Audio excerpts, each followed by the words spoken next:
Jeremiah chapter 10, verse 1. Hear what the Lord says to you, people of Israel. Verse 2. This is what the Lord says. Do not learn the ways of the nations or be terrified by signs in the heavens, though the nations are terrified by them. Verse 3. For the practices of the peoples are worthless. They cut a tree out of the forest, and a craftsman shapes it with his chisel. Verse 4. They adorn it with silver and gold. They fasten it with hammer and nails so it will not totter. Verse 5. Like a scarecrow in a cucumber field. Their idols cannot speak. They must be carried because they cannot walk. Do not fear them. They can do no harm nor can they do any good. Verse 6. No one is like you, Lord. You are great, and your name is mighty in power. Verse 7. Who should not fear you, King of the nations? This is your due, among all the wise leaders of the nations and in all their kingdoms. There is no one like you. Verse 8. They are all senseless and foolish. They are taught by worthless wooden idols. Verse 9.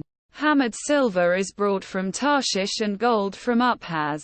What the craftsman and goldsmith have made is then dressed in blue and purple, all made by skilled workers.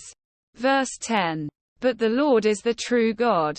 He is the living God, the eternal King. When he is angry, the earth trembles. The nations cannot endure his wrath. Verse 11. Tell them this. These gods, who did not make the heavens and the earth, will perish from the earth and from under the heavens. Quote. Verse 12. But God made the earth by his power. He founded the world by his wisdom and stretched out the heavens by his understanding. Verse 13. When he thunders, the waters in the heavens roar. He makes clouds rise from the ends of the earth. He sends lightning with the rain and brings out the wind from his storehouses. Verse 14. Everyone is senseless and without knowledge. Every goldsmith is shamed by his idols. The images he makes are a fraud. They have no breath in them. Verse 15. They are worthless, the objects of mockery. When their judgment comes, they will perish. Verse 16. He who is the portion of Jacob is not like these, for he is the maker of all things, including Israel, the people of his inheritance. The Lord Almighty is his name. Verse 17. Gather up your belongings to leave the land, you who live under siege. Verse 18. For this is what the Lord says. At this time I will hurl out those who live in this land.